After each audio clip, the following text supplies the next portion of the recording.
We are watching the biggest power shift in the job market since 2008, and most people have no idea. Companies know you are too scared to leave, and they are acting accordingly. It's crazy. The biggest power shift since 2008. Are we in the cusp of economic disaster? We're going to see the Great Resignation 2.0. Expect this.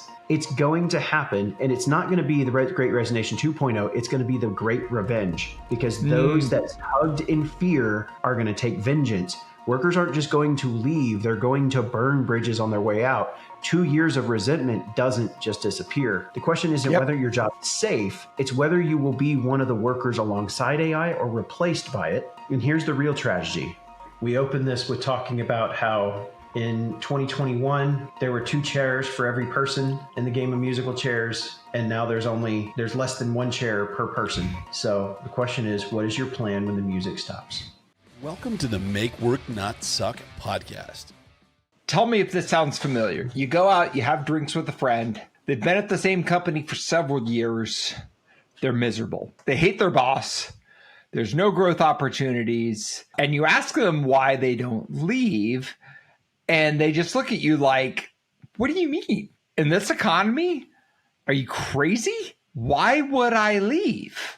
Sadly, that person's not alone. There are a lot of people who are stuck in a job that they hate. The government just admitted they had overestimated the number of jobs that were created by almost 1 million, right? 911,000, right? So nearly 1 million jobs that didn't actually exist that the government said existed. So here's the question.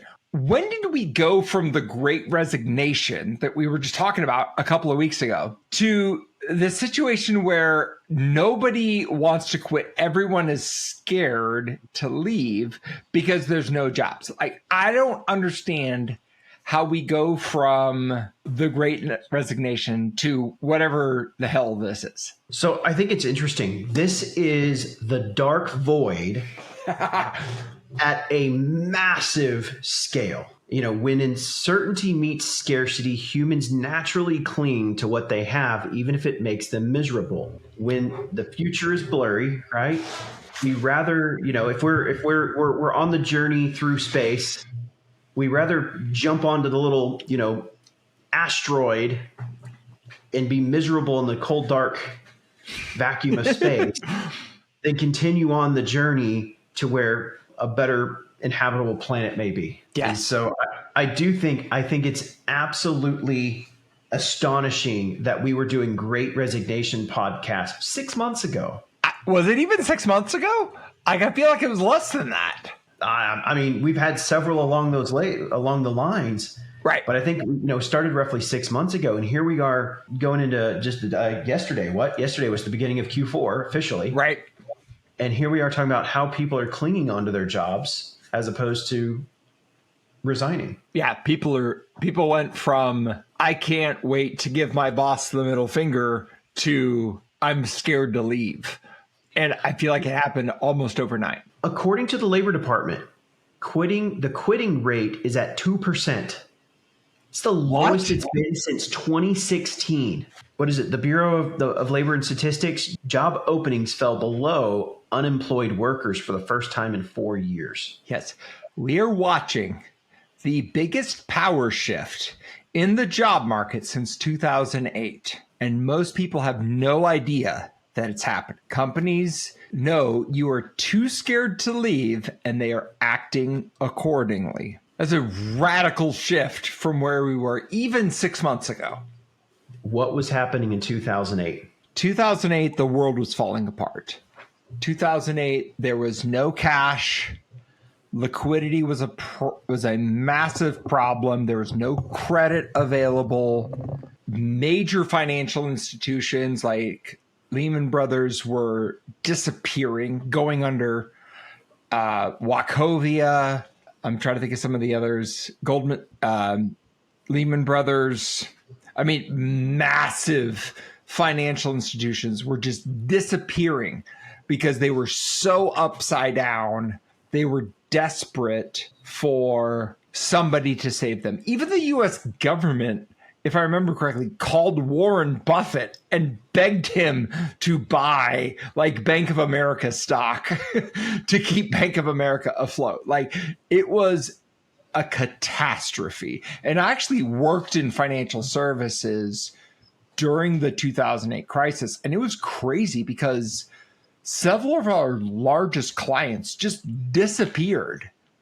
Like in a matter of weeks, we went from having multi-million-dollar contracts with top 100 financial institutions to those just not being a thing anymore. I mean, it was catastrophic. Well, I think that's exactly what it was, right? There was so much uncertainty in the direction. The housing market crashed. Banks were being consolidated. It was all uncertainty. And so I think it's crazy. The biggest power shifts in 2008, I think we're right at that cusp. We're post-COVID. Companies are still struggling with this return to work, return to office. You just had a dramatic power shift in the U.S. presidency from Democrat to Republican. There's the trade wars going on with tariffs. There's just so much unknown. The job market the housing market is a very interesting one. Interest rates, we're seeing a little bit of decline in interest rates, but interest rates have still remained high. Groceries are at a high. Everything's moving up. So I think it is. It's crazy. I did not even think that this is the biggest power shift since 2008. It's kind of interesting. It's almost like the job market is like a game of musical chairs. And in, let's say 2021, 2022, it's like there was 2 chairs for every person, which is a really easy game of musical chairs, right? Everybody gets a seat. Some people have more than one. I actually know people who have held down 2 full-time jobs at the same time, both remote, making ridiculous bank, and neither of their employers knew. But now we're in this situation where there's less than 1 chair per person.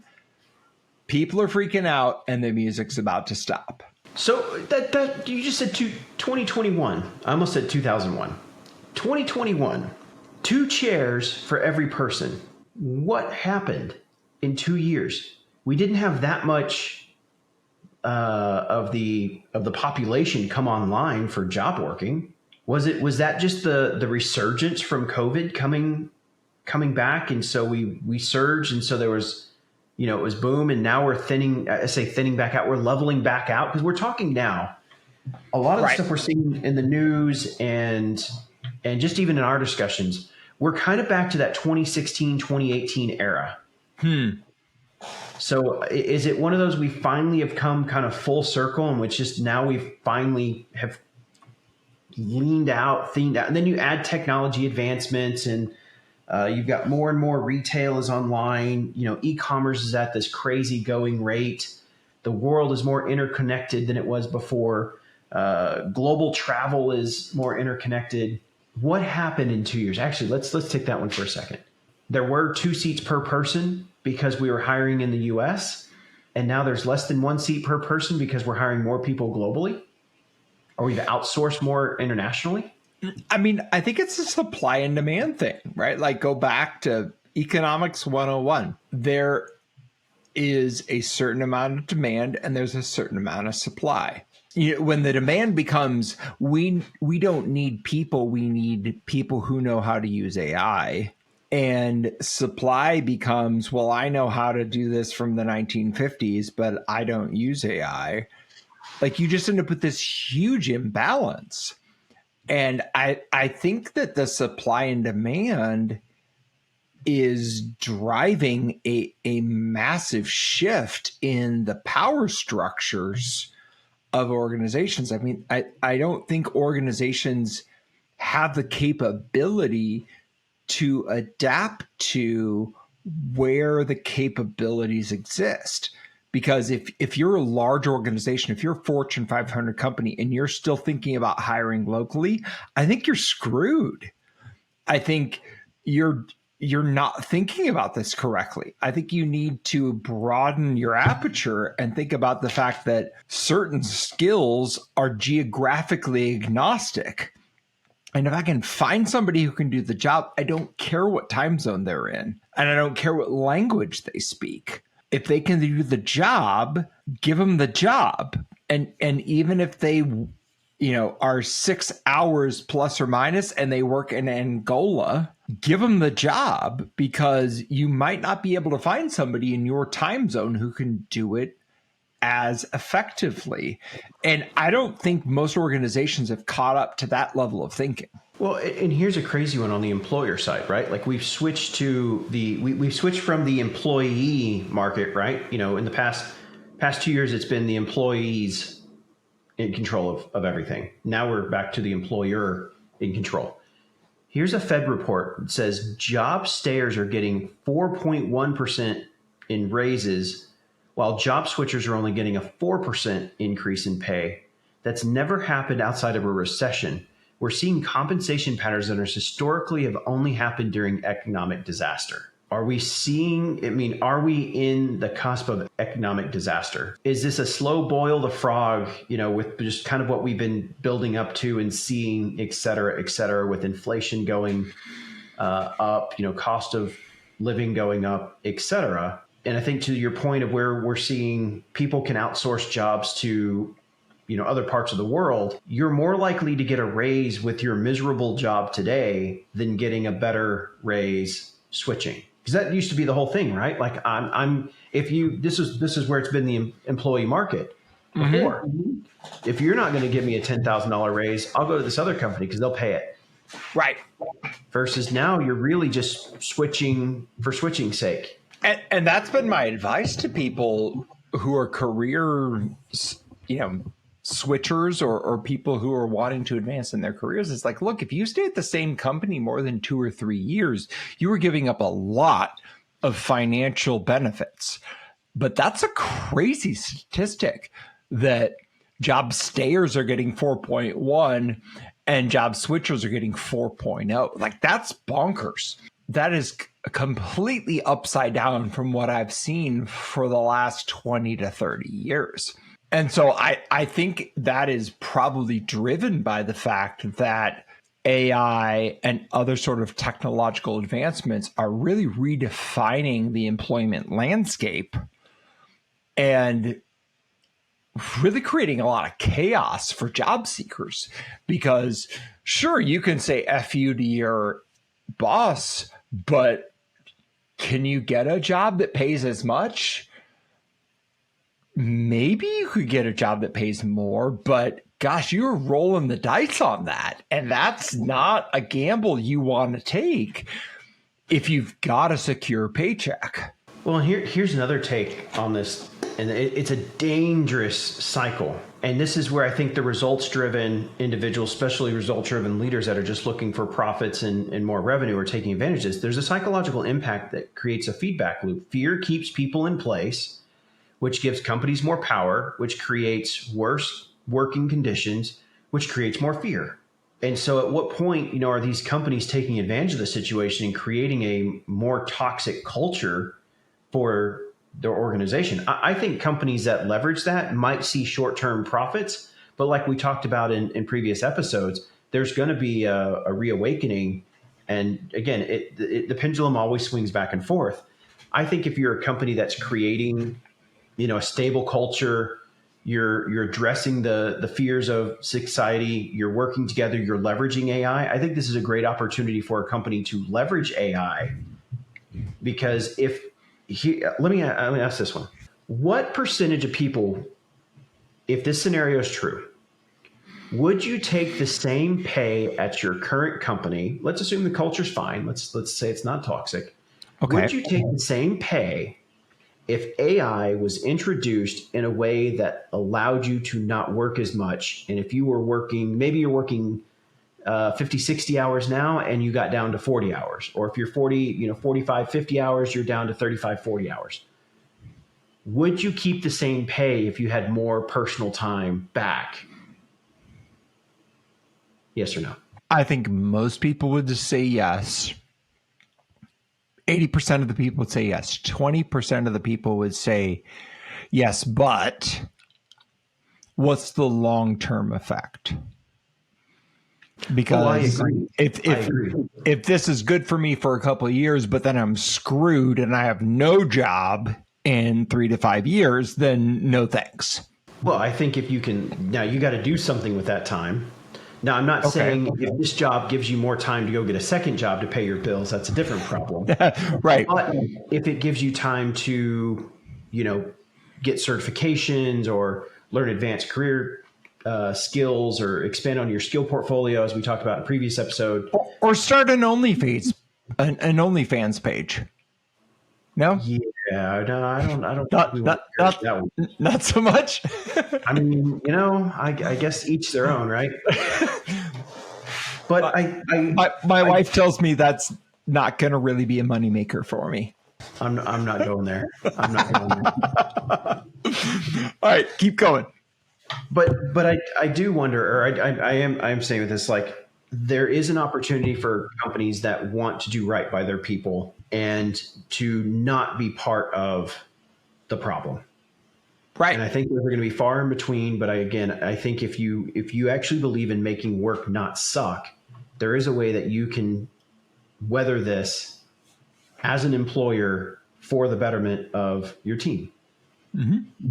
And I would also challenge, I think, and I know this is easier said than done on the employee side. There has always been opportunity, like we talked about in the previous episode, right? There's 170 million new jobs being created with AI. Right. Even though 70 something million were being destroyed. Yeah. Right? There, in the economy overall is growing. Mm-hmm. There will always be jobs available. I think what we have to do is not let the fear. Don't let the what's the phrase? Don't let the fear consume you. Right. Don't freeze in fear. I'm totally butchering this. You're good with these quotes and analogies. What am I trying to say? I don't know if this is the word you're looking for or the phrase you're looking for, but I've heard this phrase of job hugging, where rather than job hopping and continuing to look for new opportunities every 6 to 9 months, job hugging is just holding on to what you have for dear life, like it is your life raft. I think each generation responds to job hugging in a different way, which is really based on their economic experience, right? Whatever you've lived through in your professional life kind of determines how you respond to uncertainty in the job market. If you grew up in a season where there was plenty of opportunity, you're probably okay with uncertainty because you believe that good opportunities are right around the corner. If you grew up in a season where good opportunities were hard to find, you're probably more likely to stick with a shitty job because you're scared of the uncertainty. And so I think whatever's happening today is probably interpreted in very different ways depending on your professional experience. I agree with that. I mean, I think each generation is going to have a different response to job hugging. It's shaped by their formative economic experiences. If you live through your 20s, determine how you're going to react to uncertain times in your 30s and 40s. So I think each generation has a different way that they're dealing with it. I mean, let's think about a boomer. If you're probably a boomer right now, you're post-retirement, you're probably thinking, I'll just ride the storm out. You got another couple good years in you, and if you can just get a couple of cost of living raises and a few things here and there, why shift?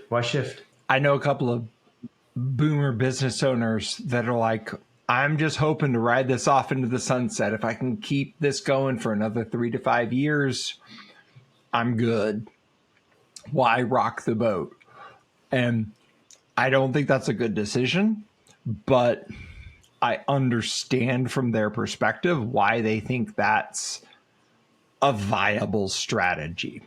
I think Gen X professionals who have survived multiple upturns and downturns, they've seen the .com bust, they've seen the 2008 bust. I think their experience makes them very pragmatic in their job hugging, right? It's like they've done the calculus on their current role, the pros and the cons. And if the pros outweigh the cons, they're holding on. If the cons outweigh the pros, they're looking for a better option. But Gen X's, I think, are very calculated in the way they're handling that.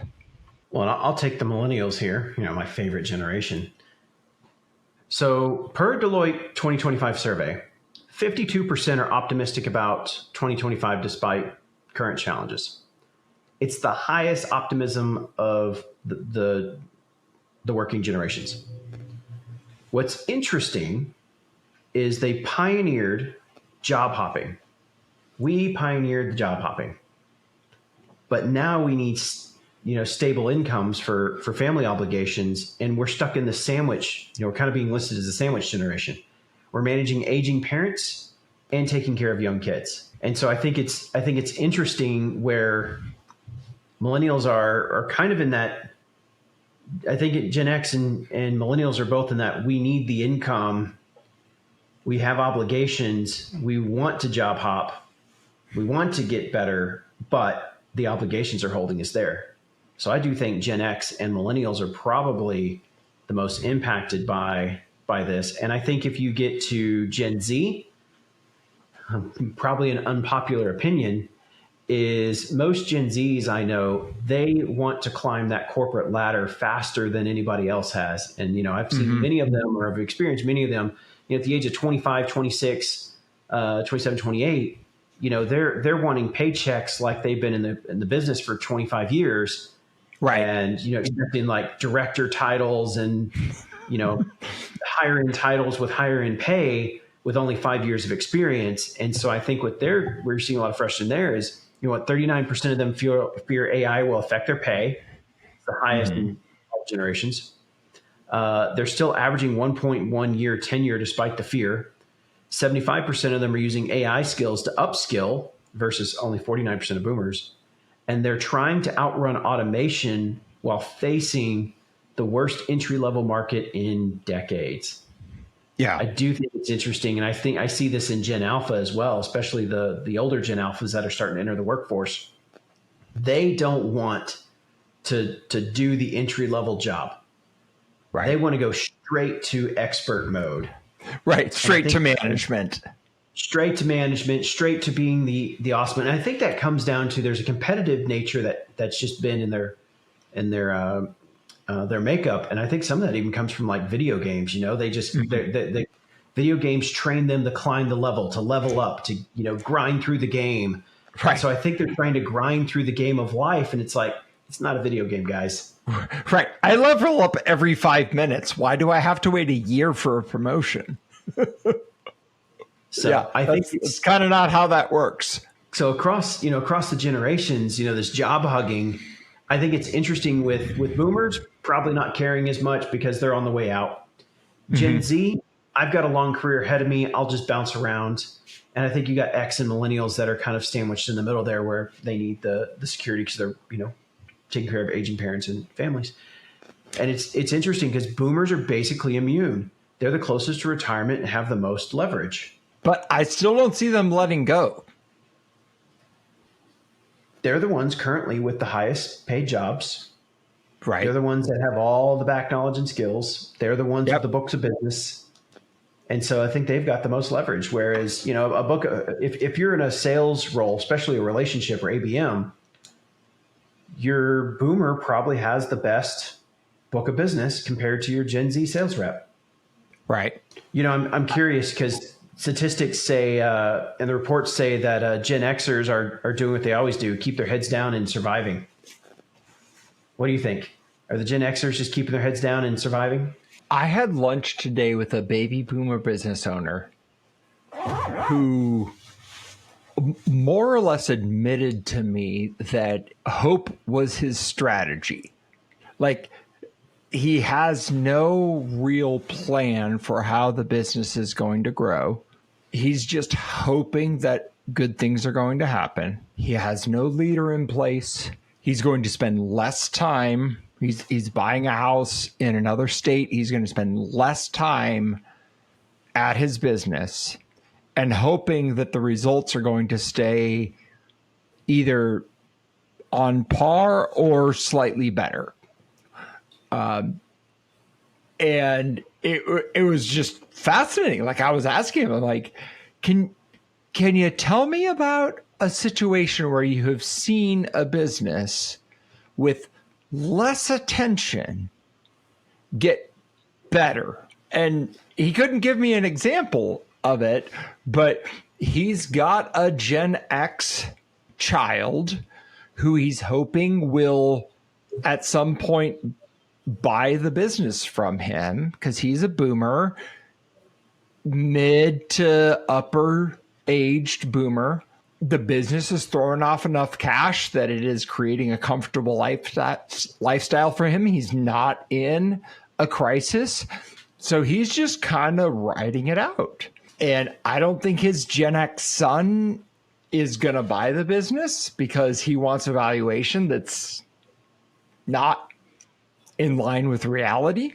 But his son is just grinding through, trying to add value. And so I think there's just a massive disconnect between where the boomers are with their financial situation and where their next generation owners are. And at some point there's going to be a reckoning, but it doesn't look like it's happening today. So I got one for you. Okay. Is the real generation divide, is it age or is it who has leverage and who doesn't? It's an interesting question. I don't think it's two-dimensional. Or I don't think it's one-dimensional. Leverage versus not leverage. I think it's two-dimensional. I think there's perceived leverage and real leverage. The guy that I'm talking about, he has perceived leverage. He thinks his business is going to continue to operate the way it has. And I don't think that's true. I think that there are massive technological shifts that are coming for his business that are going to make him irrelevant in the next 3-ish years. And so he thinks he has leverage financially because as of today, he does. But I think over the near term, he is very overconfident in what this business is actually going to produce. And so it ends up being somewhat of a 2x2 matrix where it's like, he's very confident, but he shouldn't be, versus people who are confident and should be because they are well positioned. He is confident, but not well positioned, and he's going to get his ass kicked, versus people who are ill prepared and know it and are making changes accordingly. And I think that complexity is catching a lot of boomers off guard, or it hasn't caught them off guard yet, but it's going to, because they think they're well positioned because they're financially leveraged, but they're not strategically leveraged. Does that make sense? Yes. Like, he's like, we're making tons of money. I'm like, yes, and you will until you don't. And you've got very little notice from when you will to when you won't. And you're not using modern technology. You're not using modern digital marketing. You're not using AI. You're not using any of the tools that are defining the winners in your industry over the next 5 years. And because you're not doing those things, you're going to be fine until the day you're not. And on that day, it will be impossible for you to recover. Are workers being smart by job hugging, or are they giving up power they still have? That's a hard one to say on a macro level. Let's add some rationale behind it. 911,000 phantom jobs means the market is objectively terrible. AI is eliminating job roles faster than they're created. And for the first time in 14 years, staying pays the same as leaving. Better to have a job you hate than no job at all. So are they being smart, or are they giving up power they still have? I think most of them are being smart. I think 80% of them are being smart. 20% of them are giving up power they already have. I think the innovators, the people that are willing to go the extra mile, there are opportunities available for them if they're willing to take the risk.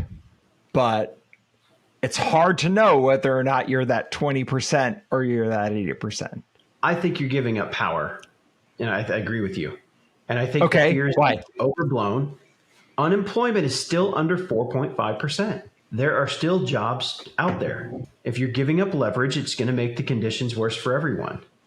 And so I think it's one of those, I think it can still be an employee market unless the fear grabs everybody. This is what's the, you put 100 people in jail cells and everybody has the button. And if nobody pushes the button, then everybody gets out in 24 hours. But if one pushes the button, they get out then, and everybody else is stuck for life. Or I forget the analogy, but yeah, it's called the prisoner's dilemma in game theory. Prisoner's dilemma.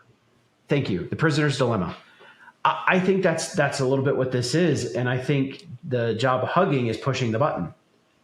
But can you wrong them for it? Again, I go back down to unemployment is still under 4.5%. There's still a job market out there. I think I think this is where we get a divide. I think the best workers can still move.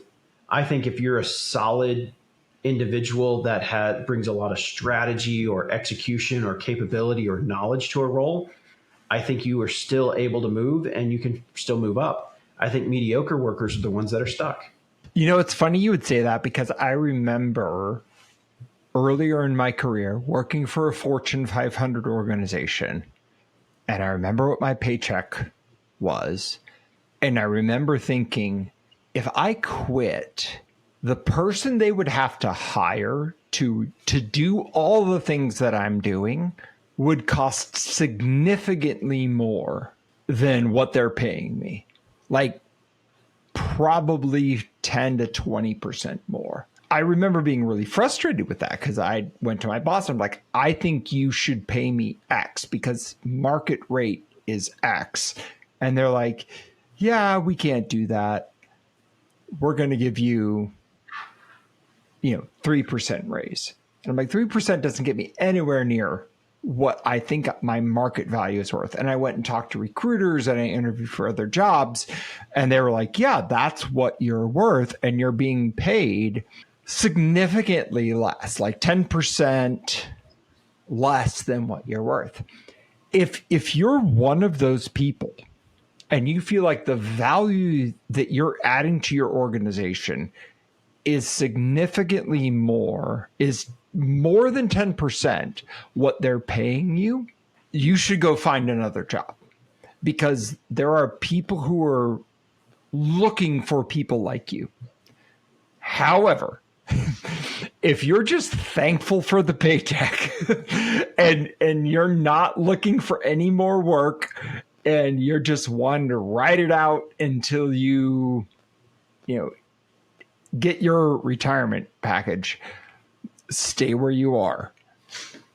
And I do think that it's a very different market for that top 10 to 20, maybe 25%. I think it's very competitive. And if you believe you belong in that group, you should go compete for those jobs, because there is a very competitive market to hire the top 20 to 25% of employees. But if you don't think you're one of those, stay where you are, because it is very easy to try to make that jump and land in the gap in between. I agree with what you're saying, but I think one thing is we're probably speaking to the minority and not the majority. Okay. Spicy take, uncomfortable truth. Job hugging is rationale for the mediocre employees and the irrational top performers. The problem is everyone thinks they're a top performer, but most people are, by definition, average. I think the thing is there's a lot of people that probably, yeah, sure, every job could be better. We're not living in a utopia of, work, right? So, Right. but I'm going to guess probably a vast majority of people actually are okay with their current job. It would be nice to work somewhere nicer, or it'd be nice if they had a less sucky boss, but Sure. at the end of the day, they probably like their coworkers. They probably like what they do, and their job's probably not going anywhere, at least in the near term. I think what we're seeing is the mediocre employees where this is getting fear is I was able to fly under the radar. Now I'm not, and I could be part of the problem. Right. But I think to what you just said, I think if we're talking to the extremes on both ends, then those are problems. I think in the middle of the pack, I think if you like what you do, just stay where you are. Yeah. If you truly are a top performer, go for the job. Like it's always, if you're truly a top performer and not you think you're a top performer, but you're really average. If you are truly a top performer, you will always have a job. Right. If you are mediocre but desire to be a top performer, this is your opportunity to train yourself up. Right. I like this. Job hugging makes perfect sense for the 70% of people that are average, and makes absolutely no sense for the 20% of people that are best in breed, right? Best of class. The problem is that fear is so contagious that a lot of people with options act like they don't have them. And so we're seeing a lot of high potential top 20% people put themselves in performance cages that they don't belong in. And so I think it becomes a real question around self-awareness of, look, if you're really a top 10, top 20% performer, you've got options. You should go and pursue the top dollar because you're worth it. And if you're not one of those, you should just shut up and stay where you are, because you don't want to go out into the open market because it's a brutal place. And if you're one of those top 10, top 20, maybe top 25%, look, you can make it. There's volatility there. There's a lot of risk, but a lot of reward. And if that's not the game you want to play, if that's not your particular flavor of brandy, then stay where you are, because it's very easy to lose more than you gain in that situation. Yep. So let's get close to landing the plane here. I want to do a little bit of forward looking. And here's the thing. Winners will be those who built skills and networked during the hugging period.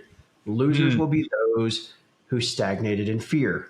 And Q2 of 2026 is when it's projected that the dam is going to break and everything's going to normalize. History shows us every period of forced retention leads to explosive turnover. Spicy take.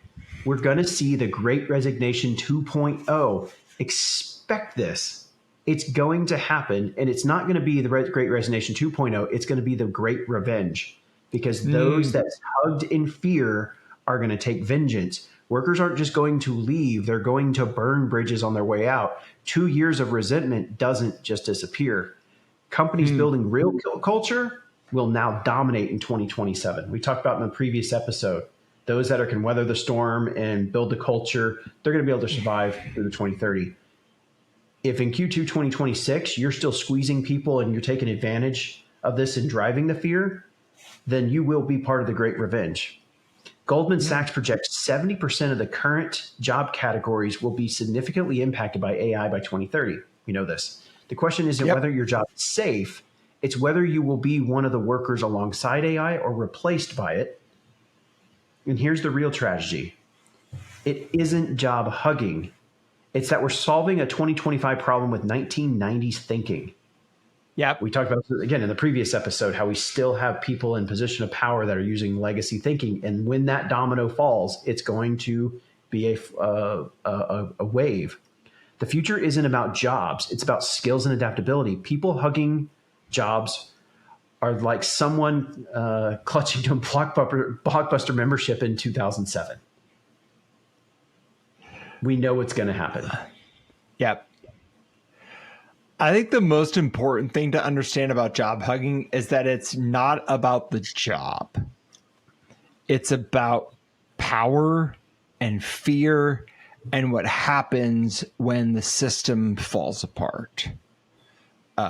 Job hugging is a very rational response to an irrational market. But rational doesn't mean that it's optimal or that it's good for everybody in the equation. The power dynamics are very inverted. Companies are exploiting it whether they admit it or not, right? They're keeping people in roles that do not work for the people, but they work for the company. And this is temporary, but the resentment is building. And it's going to eventually create the next crisis, right? Where the power flips from the employer to the employees, and the employees just give the double birds to the employers. Companies treating employee badly now are writing checks they'll have to cash in 2026. Good. We went from quit your job and follow your passion to shut up and be grateful that you have a job in 24 months. Yes. The real question is, are you job hugging right now? And more importantly, what's your plan for when the music stops?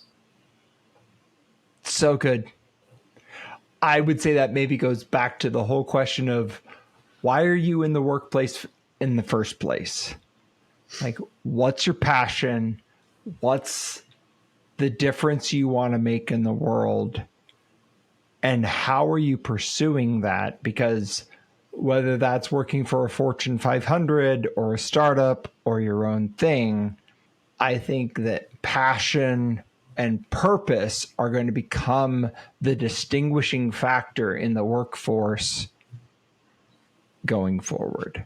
Absolutely agree. We opened this with talking about how in 2021, there were 2 chairs for every person in the game of musical chairs. And now there's less than 1 chair per person. So the question is, what is your plan when the music stops?